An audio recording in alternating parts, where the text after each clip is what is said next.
Thank you very much. Thank you.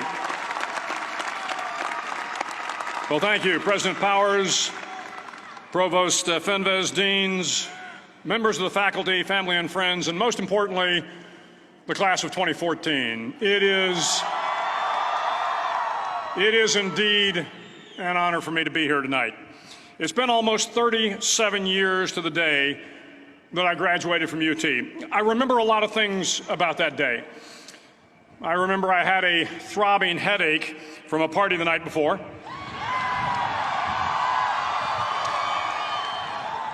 I remember I had a serious girlfriend, who I later married. That's important to remember, by the way.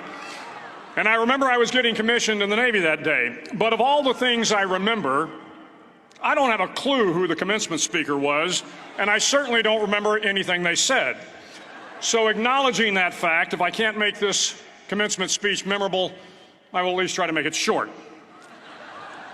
So the university's slogan is, "What starts here changes the world." Well, I've got to admit, I kind of like it. What starts here changes the world. Tonight, there are almost 8,000 students, or there are more than 8,000 students graduated from UT. So that great paragon of analytical rigor, Ask.com, says that the average American will meet 10,000 people in their lifetime. 10,000 people, that's a lot of folks. But if every one of you changed the lives of just 10 people, and each one of those people changed the lives of another 10 people, and another 10, then in 5 generations, 125 years, the class of 2014 will have changed the lives of 800 million people. 800 million people. Think about it. Over twice the population of the United States. Go one more generation, and you can change the entire population of the world, 8 billion people. If you think it's hard to change the lives of 10 people, change their lives forever, you're wrong. I saw it happen every day in Iraq and Afghanistan. A young Army officer makes a decision to go left instead of right down a road in Baghdad, and the 10 soldiers with him are saved from a close-in ambush. In Kandahar province, Afghanistan, a non-commissioned officer from the female engagement team senses that something isn't right and directs the infantry platoon away from a 500-pound IED, saving the lives of a dozen soldiers. But if you think about it, not only were those soldiers saved by the decisions of one person, but their children were saved, and their children's children. Generations were saved by one decision, one person. But changing the world can happen anywhere, and anyone can do it. So what starts here can indeed change the world. But the question is, what will the world look like after you change it? Well, I'm confident that it will look much, much better. But if you'll humor this old sailor for just a moment, I have a few suggestions that may help you on your way to a better world. And while these lessons were learned during my time in the military, I can assure you that it matters not whether you ever served a day in uniform. It matters not your gender, your ethnic or religious background, your orientation, or your social status. Our struggles in this world are similar, and the lessons to overcome those struggles and to move forward, changing ourselves and changing the world around us, will apply equally to all. I've been a Navy SEAL for 36 years, but it all began when I left UT for basic SEAL training in Coronado, California. Basic SEAL training is 6 months of long, torturous runs in the soft sand, midnight swims in the cold water off San Diego, obstacle courses, unending calisthenics, days without sleep, and always being cold, wet, and miserable. It is 6 months of being constantly harassed by professionally trained warriors who seek to find the weak of mind and body and eliminate them from ever becoming a Navy SEAL. But the training also seeks to find those students who can lead in an environment of constant stress, chaos, failure, and hardships. To me, basic SEAL training was a lifetime of challenges crammed into 6 months. So here are the 10 lessons I learned from basic SEAL training that hopefully will be of value to you as you move forward in life. Every morning in SEAL training, my instructors, who at the time were all Vietnam veterans, would show up in my barracks room, and the first thing they'd do was inspect my bed. If you did it right, the corners would be square, the covers would be pulled tight, the pillow centered just under the headboard, and the extra blanket folded neatly at the foot of the rack. It was a simple task, mundane at best, but every morning we were required to make our bed to perfection. It seemed a little ridiculous at the time, particularly in light of the fact that we were aspiring to be real warriors, tough, battle-hardened SEALs. But the wisdom of this simple act has been proven to me many times over. If you make your bed every morning, you will have accomplished the first task of the day. It will give you a small sense of pride, and it will encourage you to do another task, and another, and another. And by the end of the day, that one task completed will have turned into many tasks completed. Making your bed will also reinforce the fact that the little things in life matter. If you can't do the little things right, you'll never be able to do the big things right. And if by chance you have a miserable day, you will come home to a bed that is made, that you made. And a made bed gives you encouragement that tomorrow will be better. So if you want to change the world, start off by making your bed. During SEAL training, the students are all broken down into boat crews. Each crew is 7 students, 3 on each side of a small rubber boat, and 1 coxswain to help guide the dinghy. Every day, your boat crew forms up on the beach and is instructed to get through the surf zone and paddle several miles down the coast. In the winter, the surf off San Diego can get to be 8 to 10 feet high, and it is exceedingly difficult to paddle through the plunging surf unless everyone digs in. Every paddle must be synchronized to the stroke count of the coxswain. Everyone must exert equal effort, or the boat will turn against the wave and be unceremoniously dumped back on the beach. For the boat to make it to its destination, everyone must paddle. You can't change the world alone. You will need some help. And to truly get from your starting point to your destination takes friends, colleagues, the goodwill of strangers, and a strong coxswain to guide you. If you want to change the world, find someone to help you paddle. Over a few weeks of difficult training, my SEAL class, which started with 150 men, was down to just 42. There were now 6 boat crews of 7 men each. I was in the boat with the tall guys, but the best boat crew we had was made up of the little guys, the Munchkin crew, we called them. No one was over 5'5". The Munchkin boat crew had 1 American Indian, 1 African American, 1 Polish American, 1 Greek American, 1 Italian American, and 2 tough kids from the Midwest. They out-paddled, outran, and outswam all the other boat crews. The big men in the other boat crews would always make good-natured fun of the tiny little flippers the Munchkins put on their tiny little feet prior to every swim. But somehow these little guys from every corner of the nation and the world always had the last laugh, swimming faster than everyone and reaching the shore long before the rest of us. SEAL training was a great equalizer. Nothing mattered but your will to succeed, not your color, not your ethnic background, not your education, not your social status. If you want to change the world, measure a person by the size of their heart, not by the size of their flippers. Several times a week, the instructors would line up the class and do a uniform inspection. It was exceptionally thorough. Your hat had to be perfectly starched, your uniform immaculately pressed, your belt buckle shiny and void of any smudges. But it seemed that no matter how much effort you put into starching your hat or pressing your uniform or polishing your belt buckle, it just wasn't good enough. The instructors would find something wrong. For failing the uniform inspection, the student had to run, fully clothed, into the surf zone, then wet from head to toe, roll around on the beach until every part of your body was covered with sand. The effect was known as a sugar cookie. You stayed in the uniform the rest of the day, cold, wet, and sandy. There were many a student who just couldn't accept the fact that all their efforts were in vain, that no matter how hard they tried to get the uniform right, it went unappreciated. Those students didn't make it through training. Those students didn't understand the purpose of the drill. You were never going to succeed. You were never going to have a perfect uniform. The instructors weren't going to allow it. Sometimes, no matter how well you prepare or how well you perform, you still end up as a sugar cookie. It's just the way life is sometimes. If you want to change the world, get over being a sugar cookie and keep moving forward. Every day during training, you were challenged with multiple physical events: long runs, long swims, obstacle courses, hours of calisthenics, something designed to test your mettle. Every event had standards, times you had to meet. If you failed to meet those times, those standards, your name was posted on a list, and at the end of the day, those on the list were invited to a circus.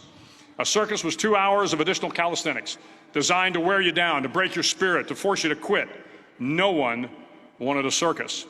A circus meant that for that day, you didn't measure up. A circus meant more fatigue, and more fatigue meant that the following day would be more difficult, and more circuses were likely. But at some time during SEAL training, everyone made the circus list. But an interesting thing happened to those who were constantly on the list. Over time, those students who did 2 hours of extra calisthenics got stronger and stronger. The pain of the circuses built inner strength and physical resiliency. Life is filled with circuses. You will fail. You will likely fail often. It will be painful. It will be discouraging. At times, it will test you to your very core. But if you want to change the world, don't be afraid of the circuses. At least twice a week, the trainees were required to run the obstacle course. The obstacle course contained 25 obstacles, including a 10-foot wall, a 30-foot cargo net, a barbed wire crawl, to name a few. But the most challenging obstacle was the slide for life. It had a 3-level, 30-foot tower at one end and a 1-level tower at the other. In between was a 200-foot long rope. You had to climb the 3-tiered tower, and once at the top, you grabbed the rope, swung underneath the rope, and pulled yourself hand over hand until you got to the other end. The record for the obstacle course had stood for years when my class began in 1977. The record seemed unbeatable until one day a student decided to go down the slide for life head first. Instead of swinging his body underneath the rope and inching his way down, he bravely mounted the top of the rope and thrust himself forward. It was a dangerous move, seemingly foolish and fraught with risk. Failure could mean injury and being dropped from the course. Without hesitation, the student slid down the rope perilously fast. Instead of several minutes, it only took him half that time. And by the end of the course, he had broken the record. If you want to change the world, sometimes you have to slide down the obstacles head first. During the land warfare phase of training, the students are flown out to San Clemente Island, which lies off the coast of San Diego. The waters off San Clemente are a breeding ground for the great white sharks. To pass SEAL training, there are a series of long swims that must be completed. One is the night swim. Before the swim, the instructors joyfully brief the students on all the species of sharks that inhabit the waters off San Clemente. They assure you, however, that no student has ever been eaten by a shark, at least not that they can remember. But you are also taught that if a shark begins to circle your position, stand your ground. Do not swim away. Do not act afraid. And if the shark, hungry for a midnight snack, darts towards you, then summons up all your strength and punch him in the snout, and he will turn and swim away. There are a lot of sharks in the world. If you hope to complete the swim, you will have to deal with them. So if you want to change the world, don't back down from the sharks. As Navy SEALs, one of our jobs is to conduct underwater attacks against enemy shipping. We practice this technique extensively during training. The ship attack mission is where a pair of SEAL divers is dropped off outside an enemy harbor and then swims well over 2 miles underwater, using nothing but a depth gauge and a compass to get to the target. During the entire swim, even well below the surface, there is some light that comes through. It is comforting to know that there is open water above you. But as you approach the ship, which is tied to a pier, the light begins to fade. The steel structure of the ship blocks the moonlight. It blocks the surrounding street lamps. It blocks all ambient light. To be successful in your mission, you have to swim under the ship and find the keel, the center line, and the deepest part of the ship. This is your objective. But the keel is also the darkest part of the ship, where you cannot see your hand in front of your face, where the noise from the ship's machinery is deafening, and where it gets to be easily disoriented, and you can fail. Every SEAL knows that under the keel, at that darkest moment of the mission, is a time when you need to be calm, when you must be calm, when you must be composed, when all your tactical skills, your physical power, and your inner strength must be brought to bear. If you want to change the world, you must be your very best in the darkest moments. The 9th week of training is referred to as Hell Week. It is 6 days of no sleep, constant physical and mental harassment, and one special day at the Mud Flats. The Mud Flats are an area between San Diego and Tijuana where the water runs off and creates the Tijuana Sloughs, a swampy patch of terrain where the mud will engulf you. It is on Wednesday of Hell Week that you paddle down to the Mud Flats and spend the next 15 hours trying to survive this freezing cold, the howling wind, and the incessant pressure to quit from the instructors.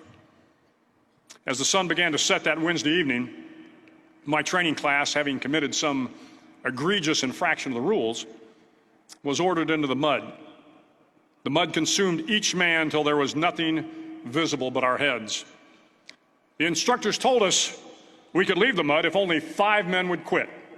Only 5 men, just 5 men, and we could get out of the oppressive cold. Looking around the mud flat, it was apparent that some students were about to give up. It was still over 8 hours till the sun came up. 8 more hours of bone-chilling cold. The chattering teeth and the shivering moans of the trainees were so loud, it was hard to hear anything. And then one voice began to echo through the night. One voice raised in song. The song was terribly out of tune, but sung with great enthusiasm.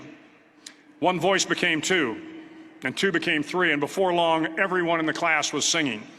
The instructors threatened us with more time in the mud if we kept up the singing, but the singing persisted.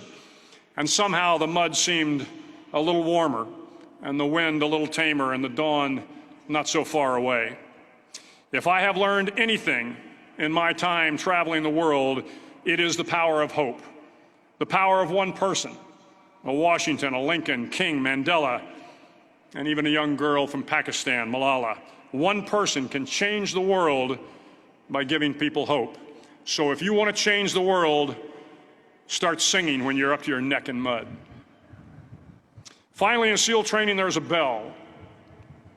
A brass bell that hangs in the center of the compound for all the students to see. All you have to do to quit is ring the bell. Ring the bell, and you no longer have to wake up at 5 o'clock. Ring the bell, and you no longer have to be in the freezing cold swims. Ring the bell, and you no longer have to do the runs, the obstacle course, the PT, and you no longer have to endure the hardships of training. All you have to do is ring the bell to get out. If you want to change the world, don't ever, ever ring the bell. To the class of 2014, you are moments away from graduating, moments away from beginning your journey through life, moments away from starting to change the world for the better. It will not be easy, but you are the class of 2014, the class that can affect the lives of 800 million people in the next century. Start each day with a task completed. Find someone to help you through life. Respect everyone. Know that life is not fair and that you will fail often.